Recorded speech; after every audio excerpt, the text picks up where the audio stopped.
शैतानिर्रजीम बिस्मिल्लाहिर्रहमानिर्रहीम। करोड़ों दरूद नबी करीम सल्लल्लाहु तआला अलैहि वसल्लम की ज़ात अक़दस पर। नाज़रीन अस्सलाम वालेकुम।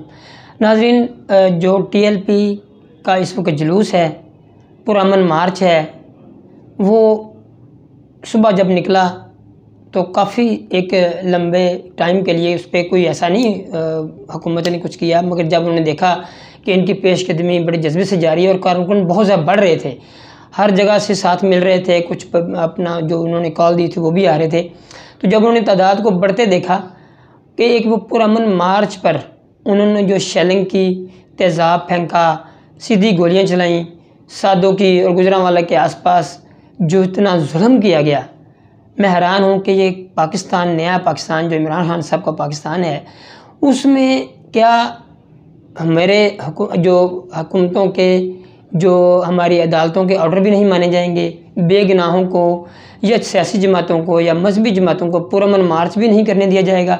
इमरान खान साहब ने तो गाली कल्चर मुतारफ़ कराया था, मगर तहरीक लब्बैक ने तो लब्बैक या रसूलुल्लाह के नारे मुतारफ़ कराए हैं। वो नमाज़ पढ़ते हैं, जो ही नमाज़ शुरू करते हैं शेलिंग शुरू हो जाती है। ये क्या यज़ीदियत है, क्या फ़िरौनियत है, क्या यहूदियत है, क्या कादियानियत है, क्या हो रहा है हमारे मुल्क में? खाना जंगी की तरफ लेके जा रहे हैं शेख रशीद साहब, इमरान खान साहब।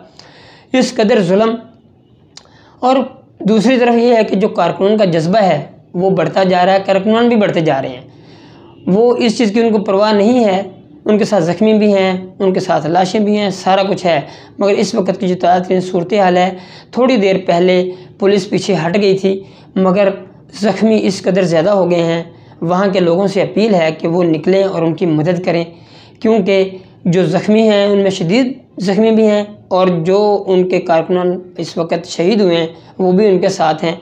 तो मेरे ख़्याल में इस वक्त हुकूमत को जो इस वक्त क़यामत बर्पा की हुई है उससे बाज रहना चाहिए। वो पुरअमन मार्च, और हुकूमत खुद रास्ते बंद कर रही है, खुद गोलियां चला रही है, उनको मुश्तिल कर रही है, तो काइंडली इससे बाज रहें। शेख रशीद साहब, इमरान खान साहब, बुज़दार साहब, जो भी इसके ज़िम्मेदारान हैं, हम एक तो पुरअमन उनको एहतजाज मार्च करना चाहिए, हर किसी का हक है, लिहाजा उनको ये हक आप दें, इससे आप उनको बाज नहीं रख सकते। हम रिक्वेस्ट करते हैं आवाम से, उनकी मदद करें और हुकूमत से कि इस जुल्म से बाज आ जाएं। आपका बहुत बहुत शुक्रिया।